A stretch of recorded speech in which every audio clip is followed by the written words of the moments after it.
The big players in free agency are all taken care of, and there was a lot of money spent, some of it wasted in free agency.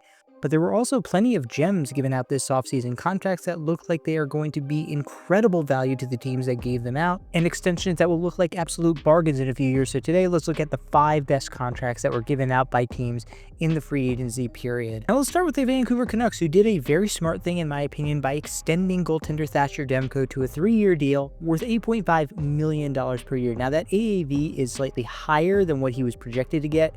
AFP Analytics had him projected to get a 7/5, but in exchange for that higher AAV, Vancouver got a shorter deal, which I actually really like for them. Demko is coming off an injury-riddled season. Vancouver is kind of in a weird spot right now where they're going to be a little bit competitive, but they also might pivot to a full-on rebuild depending on how things shake out, especially with Quinn Hughes. So not having Demko locked into a longer-term contract theoretically would make him easier to trade in the future.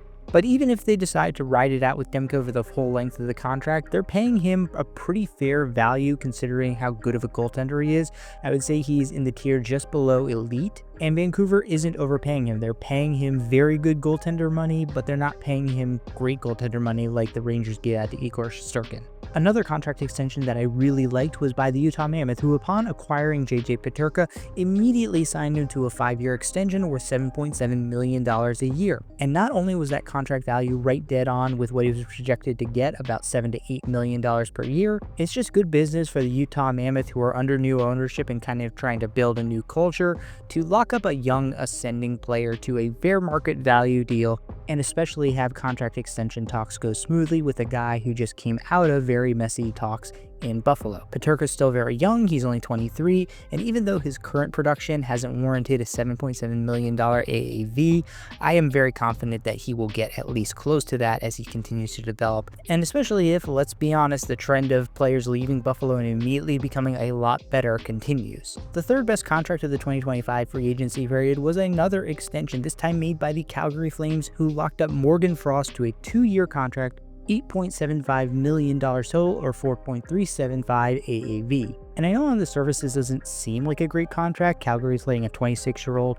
basically take a bridge deal into his UFA status when this expires. The big reason that I really like this contract is because of the value. $4.375 million for Morgan Frost is well below what he should be making at this stage. I had him pegged at about $5 to $5.5 million. Again, like with Demko, it's a short-term deal, so if Calgary wants to get out of it, it's very easy for them to do so, although there is a no movement clause in the second year. So if they do end up being stuck with the contract, it's not going to bite them in the ass. But on Calgary's side, I like the idea of letting a guy who's kind of a tweener between a second and third line center kind of have a couple year audition to see if he can grow and develop into that second line center with him, and then lock him up to extension.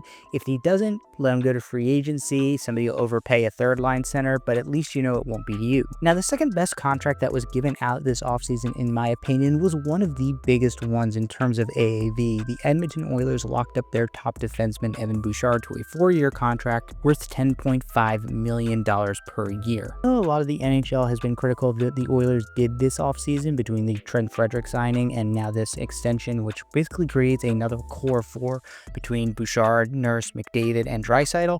But I like the Bousard deal for a couple of reasons. First, kind of like with Frost and Demko, it's not a long contract, just 4 years. There are no movement clauses in the last 2 years of the deal, but at the same time, Edmonton is still giving themselves basically a 2-year window to go for it, and if they don't, they'll still have the ability to get out of this contract via trade. And then again, the value is just really good. AFP Analytics projected that Bousard would get an 8-year deal worth around $11 million per year. Bouchard's actually getting less term than that and a lower AAV. That's kind of ridiculous. Usually you're going to pay a little bit more in AAV to get a shorter term deal. But Bousard is one of the better offensive defensemen in the NHL, and I'm glad that the Edmonton Oilers locked him up, not long term, so they're not anchored to him if they need to get out of this contract and re-sign McDavid. At least they're taking care of their homegrown talent and at a very reasonable value.